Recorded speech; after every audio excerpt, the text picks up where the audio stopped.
or their experiences onto what the other person is experiencing or feeling. Yeah, and it is coming from a good place because we all want everyone to be happy. Yeah. I don't think we walk around going, I wish they have bad things. Like, I don't think we're generally doing that unless we're already resentful and grumbling about someone. But it's Yeah. fleeting. It's not a long-term thing, and we probably feel guilty about feeling that feeling or having that thought. So we want people to be happy. So it's our desire and our wishes for them that guide us sometimes to influence people to do what we want for them, or how we want them to experience life versus the experience they're currently having. So we're not accepting them as they are and what they're feeling in that moment. So we're trying to push or control the situation so that we have our way. We're getting what we want. We're pushing them towards the outcome that makes us more comfortable, but may be actually harmful to them. Yeah. So I suppose in some of the things that, like just sort of summing up a lot of what we've been talking about in a word that you just mentioned, excuse me, a word that you just mentioned, which was curiosity. So I suppose that word really has meaning in a lot of the examples that we gave. So, for example, if you're in a situation, just inquiring with curiosity. So looking at the process and not the solution. And if you don't quite understand the person's situation, instead of making those assumptions based on your own experiences or your own, knowledge of what you think, instead of projecting that or even sharing that, you might take a more curious angle and just ask questions and try to understand the situation a little bit more in its entirety, and understanding the person in their entirety more than what the initial situation presents. Yeah, because we're always going to offload our problems. We're never going to offload, well, I just had this, beautiful day and I went for coffee. Like, it doesn't always happen like that. The thing that is on Come on, Nat, we do that all the time. Yeah, it's always our worries that are at the front of our mind because they're the things that are unresolved within us. It's the inner conflict that is constant of the things that, the world of uncertainty. I'm uncertain about this. This is and it creates a problem. So I need to offload about it. And the person on the receiving end, they can receive it, but how they choose to respond to it is an art, and it requires wisdom, and it requires some, pausing and some curiosity and interest in that other person's experience. And it's through engaging with that and slowing down the pace instead of like, okay, let's figure it out, let's solve this problem. By slowing it down, being reflective, paraphrasing, summarizing what they're saying, checking that you understand what they understand is the thing, is the concern, then that can be really revealing. That other person can have insights that they couldn't have had if we were just focused on the problem and just the information that we're given initially. So again, it's skill, but sometimes all we need to do is breathe and remind ourselves, this isn't my problem. Yeah. It's theirs, and I would love to help them. So what's the best way to do that? And sometimes it might just be, how do I help you with this? Yeah. What's the best way that I can support you with this right now? Do you want me to listen? Do you want me to share ideas from times when I had to deal with stuff? Do you want, we can ask those things. We don't have to jump in and rescue them out of their feelings, because their feelings are not going to hurt them. Their feelings aren't going to bring them harm. We all need to have these feelings sometimes, and it's our desire to come out of uncomfortable and uncertainty that makes us become very needy of other people. But we can't run away from our feelings, because repressing them, ignoring them, neglecting them, that will cause us harm. That will create pain in life. So we have to become a little more understanding and accepting that suffering, distress, and pain are also natural parts of life, as is joy, happiness, continuous satisfaction. We need to make room for all of it, not just the things that we like. Yeah, and that's really uncomfortable. And I suppose it's about getting comfortable with the uncomfortable, which a lot of people find really difficult, like the uncertainty. It's the uncomfortable. So I suppose the goal for a lot of people is accepting uncertainty and getting comfortable with the uncomfortable. Yeah, lots of paradoxes. Yeah. I'm not saying that I've in any way mastered this, but this is the observations I've made for many years of, parenting. and rescuing my children from their feelings and rescuing them from having to clean up their room instead of helping them step into greater responsibility because they have the capacity. I've assessed their capacity. They know how to do this. They've done it before. It's just, the discipline about it. So how am I helping them by cleaning up their room? How am I helping them by doing things that they can do themselves? So it's like, it's always an assessment of where people are at, where I'm at, and what's needed. What is the correct thing in this situation that will benefit both of us? But it's, if I'm helping someone, if I'm in a caring position, how do I give less shit, Yeah. in the end, so that I'm not taking so much responsibility on board and becoming really drained by it. It's not consuming me. Yeah. So how do you give less shit, but in the most respectful, kind, caring, considering way? Giving less shit doesn't mean giving no shit. Yeah, It's just exactly. recognizing that we all have a tendency to rescue and overcare.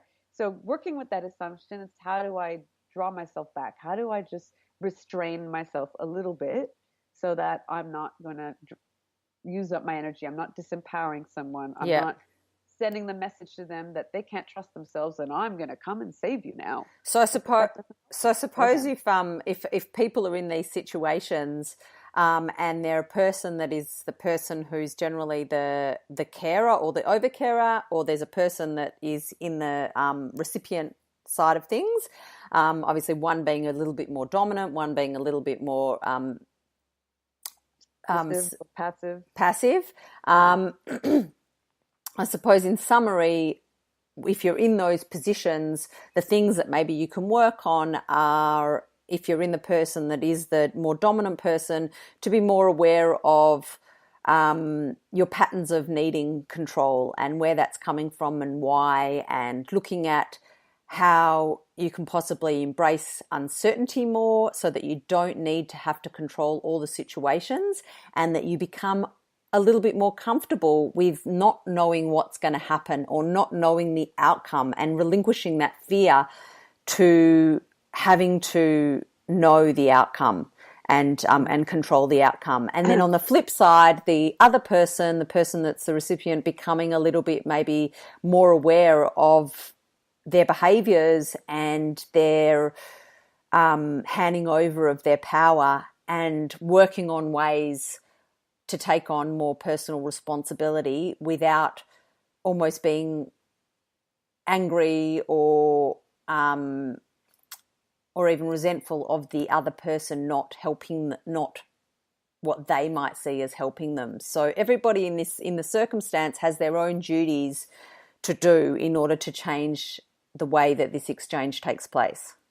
Yes. Well, I can only do what I can do, and the rest is up to the other person, right? So It's like, again, not attaching any outcome, that the dynamic will change because, I'm doing something different. And I don't know if the people listening picked up, but I just rescued you when you were just speaking before, and you were talking about people being in dominant positions, and the other word didn't come to you, so I stepped in and I gave it to you. That was rescuing. Yeah, but it was fabulous. In the moment, to be able to go, she'll get the word. The word will come to her. So I kind of stepped in and intervened. And I actually enjoyed that. I liked it. I was like, phew, she came up with the word. I really appreciated that, because I don't know that the word was going to come. Rescuing doesn't have to be this like, I'm going to take all your problems away. It could be just as simple as that exchange. So I'll answer your question. And I guess because there's a few things in there. And so I'm going to focus on the carer, who can be the overcarer. So how do you know if you're overcaring? So like I said before, you're going to start to feel resentful that you just have so many things going on in your life and no time to look after yourself. You're going to notice that you're feeling more tired. You might even start feeling symptoms of depression or like a dullness in life, because if you're always trying to please everyone and do things for them, well, when are you doing anything for yourself? And so life becomes less about you and more about them. And of course, within us, we're not going to like that for too long. And so we'll get resentful, we'll get grumpy. I think when we're caring too much, we think about those people. So you're thinking about them when you close your eyes at night to go to sleep and you just see faces, or you're hearing conversations from the day, all the unfinished business or stuff from last week. So your mind is still connected to that person. Meanwhile, that person who shared their problem with you is probably feeling at peace because they unloaded and they feel better. So when you're ruminating about a problem or your mind keeps taking you back to some other person, then you know you've been overcaring. Um, Emotionally, you might find yourself engaging in numbing activities or foods. You might find yourself more chocolate or more wine eating, the foods that are sweet or the occasional food for you. You start to eat them mindlessly. You go to them mindlessly. You might find yourself keeping yourself busy, avoiding time on your own, really fidgety. So anything, and maybe watching more TV or movies or Netflix, that sort of thing, where you just notice that you're doing more of those activities. They're numbing activities. There's one thing to kind of let off steam at the end of the day, but if it becomes a regular thing, it's because you're not dealing with your own distress. Because when we're confronted with other people's problems and their distress, it brings up our distress for them if we're not objective. If we haven't taken a step back and going, okay, that's their stuff, that's their world that's going on. I can get a glimpse into their world and then come back into my world. My world was very different, where I don't have those problems. So we start to get numb, or we try numbing ways in order to suppress those uncomfortable emotions. And spiritually speaking, we're forgetting that that person is whole. When we're jumping in and trying to rescue and advising and providing solutions without knowing more details about the situation. And again, it's because we want to help. That's our way of helping.